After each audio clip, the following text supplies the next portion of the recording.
Let me start by saying that I think that there are some perspectives of our own work as researchers that we need to change. The days when the decisions on implementation of research results should be left only to the confines of the politician, and how we can only be doing research must have to change. A way must be found to influence the political class to actually implement what we believe would work. I say so because I think politicians mainly take decisions based on some other factors that are not known to the researcher, because the researcher's research work was subject specific. But the politician has to take a decision among other factors that the researcher may not have taken on board in arriving at the conclusions. So I think that we must help the politician to take a decision, because eventually a decision is only as good as the advice that has been given before it was taken. And if we choose not to give the advice, then it gets a little bit complicated.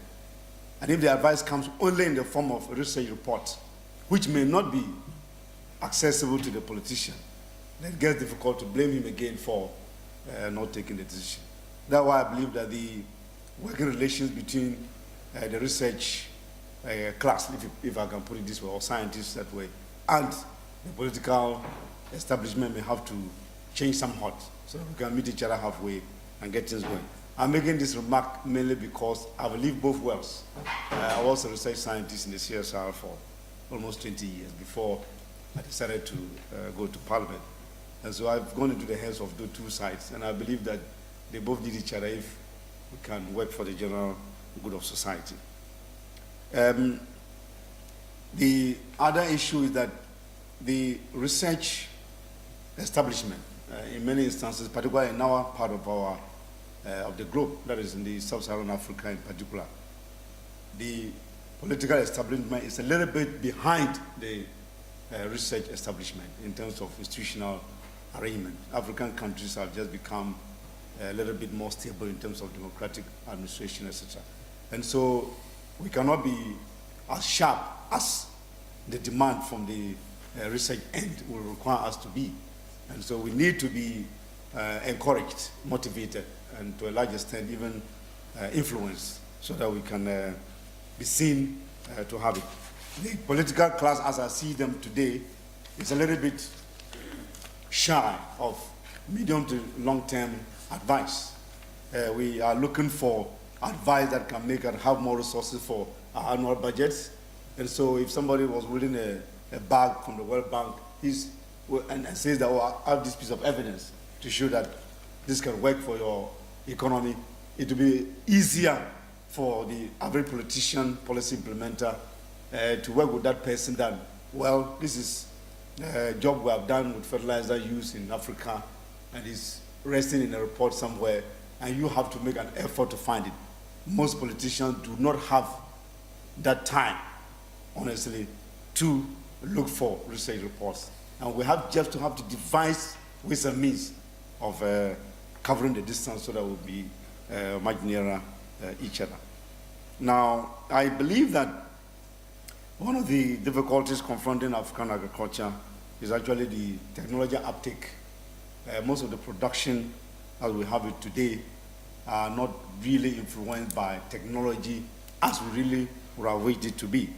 To the extent that the example given by Prof. Sadito on fertilizer use is one clear example as to where we are. Because fertilizer investment is so high in terms of subsidy, but the response of the crop to the fertilizer is not also commensurate with the investment.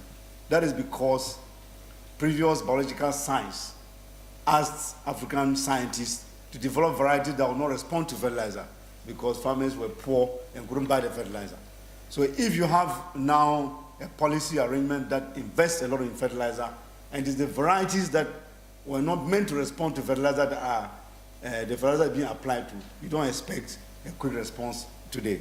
And I believe that while organizations such as AGRA are encouraging the development of plant varieties that will respond to fertilizer, so that perhaps in the next couple of years to come, we'll have that growing. Now, the institutional arrangement also between the technology development institutions and technology transfer ones will also have to be looked at very closely. Now, somehow African countries at some point were advised that the extension system was weak, it was costly, and therefore we needed to dismember it and get the private sector to come in. We've known that the private sector wasn't sufficiently prepared to take up that responsibility. So we have to come back to the original position of blaming the same public extension system for technology not arriving at the farmer's doorstep.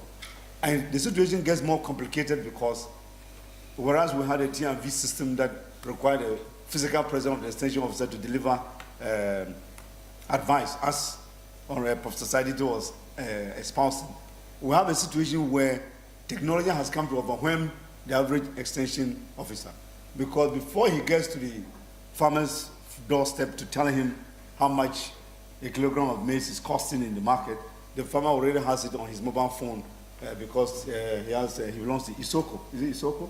Isoko. Isoko. Isoko is be able to do it.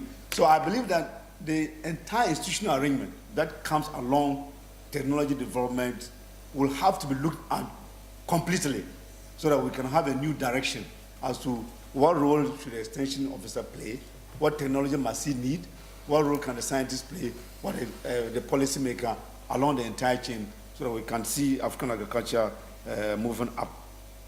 Now, all these things are done in an environment where African countries are privatizing public sector institutions, and not least the agricultural sector, because we're trying to move agriculture from just the hand-to-mouth business to some entrepreneurship. So the business dimension of agriculture is still also rudimentary, and they are being encouraged to ask their counterparts in the north to bring the needed investment so that they can jointly put money in the agricultural sector.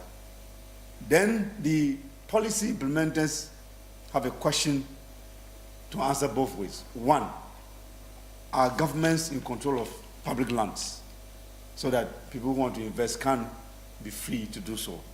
That is very difficult to answer because land tenure arrangements in Africa are so complicated that governments may even find the entire time doing only that. So we have to look at that very closely. And I believe that policy think tanks such as GDN may be useful in advising us by studying our in-country situations and giving us some advice as to how we can get going. The one big point that I want to make before because time is not up, is that the government arrangements or governance arrangements in our own countries also we have to show interest in the government arrangements. Who are in charge of policy making in our democracies, and who are in charge of policy implementation in our democracies, and who are in control of resources that should implement these policies. All these have to be looked at. In the particular case of Ghana, for instance, policy arrangement is entirely the baby of the executive, and the parliament has to check the executive through oversight.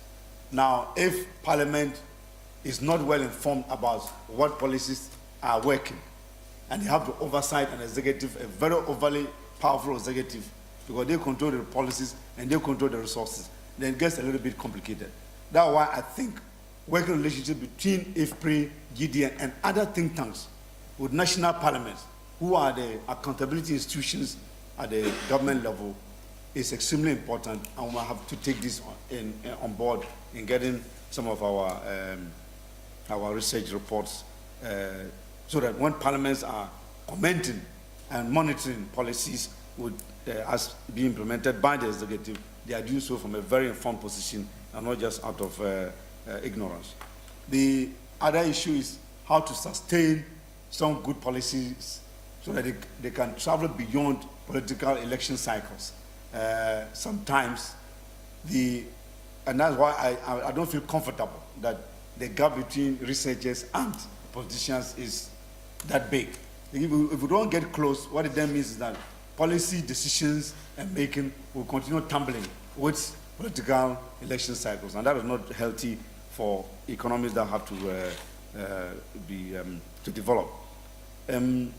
The other issue is that there's a projection that if we remain with the business as usual approach, many more African children will fall into malnutrition, and therefore we have to be up and doing and ensure that research that we are doing inform the policies that are supposed to be taken.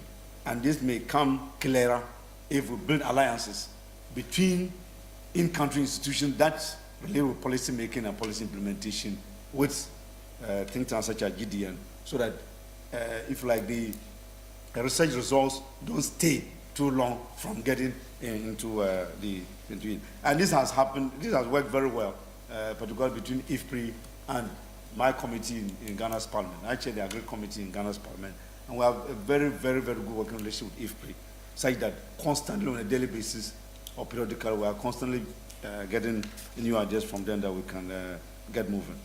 The last point I want to make is that I quite agree with the issue, the point that was made that volume of investment is important, but policy framework to attract investment is significantly more important. I think if we can help sub-Saharan African countries to invest in agriculture, but invest strategically, such that that investment will attract investment from elsewhere, it's extremely important, because the irrigation infrastructure in sub-Saharan is so weak that we have to look for money to really explore the possibility of exploiting our water resources so agriculture can go higher and higher. Thank you so much. Thank you.